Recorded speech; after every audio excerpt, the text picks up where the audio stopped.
وہ ناشتہ کر رہی تھی مگر اس کی نظر امی پر جمی ہوئی تھی۔ ادھر امی ذرا سی غافل ہوئی، ادھر اس نے ایک روٹی لپٹ کر اپنی پتلون کی جیب میں ڈال لی۔ وہ سمجھتی تھی کہ امی کو خبر نہیں ہوئی، مگر وہ یہ بات نہیں جانتی تھی کہ ماؤں کو ہر بات کی خبر ہوتی ہے۔ وہ اسکول جانے کے لیے گھر سے باہر نکلی اور پھر تعاقب شروع ہو گیا۔ تعاقب کرنے والا ایک آدمی تھا۔ وہ اپنے تعاقب سے بے خبر کندھوں پر اسکول بیگ لٹکائے اچھلتی کودتی چلی جا رہی تھی۔ جب وہ اسکول پہنچی تو دعا شروع ہو چکی تھی۔ وہ بھاگ کر دعا میں شامل ہو گئی۔ بھاگنے کی وجہ سے روٹی سرک کر اس کی جیب سے باہر جھانکنے لگی۔ اس کی سہیلیاں یہ منظر دیکھ کر مسکرانے لگیں، مگر وہ اپنا سر جھکائے آنکھیں بند کیے پورے انہماک سے جانے کس کے لیے دعا مانگ رہی تھی۔ تعاقب کرنے والا اوٹ میں چھپا، اس کی ایک ایک حرکت پر نظر رکھے ہوئے تھا۔ دعا کے بعد وہ اپنے کلاس میں آ گئی۔ باقی وقت پڑھنے لکھنے میں گزرا مگر اس نے روٹی نہیں کھائی۔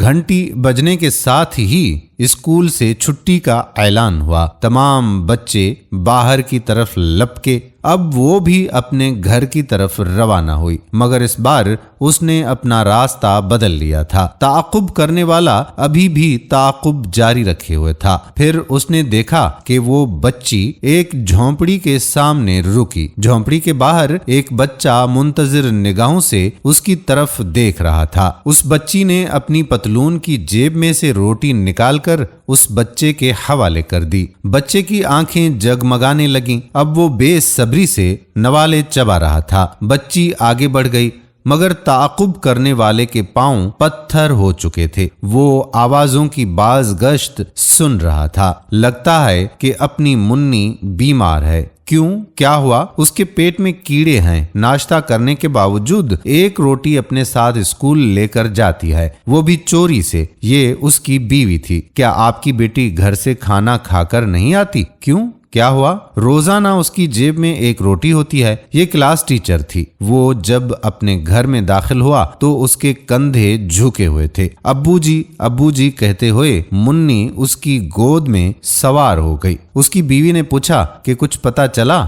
کہنے لگا، ہاں، پیٹ میں کیڑا نہیں ہے، درد دل کا مرض ہے۔ ابو کا دل بھر آیا اور منی کچھ سمجھ نہیں پائی تھی۔ دوستو، یہ ہوتے ہیں ننھے مننے بچے کہ جن کو بھوکے پیاسے لوگوں کی پرواہ ہوتی ہے۔ یہ فطرت کے مطابق اپنے آپ ان کی طرف چل پڑتے ہیں۔ بچوں کی کارروائیوں پر نظر رکھیں۔ اگر آپ کے بچے اس طرح کی کوئی کارروائی کر رہے ہیں تو ان کی حوصلہ افزائی بڑھائیں۔ امید کرتے ہیں کہ آپ کو ہماری آج کی یہ ویڈیو پسند ضرور آئی ہوگی۔ آنے والی ویڈیو تک ہمیں اجازت دیجیے۔ اللہ حافظ۔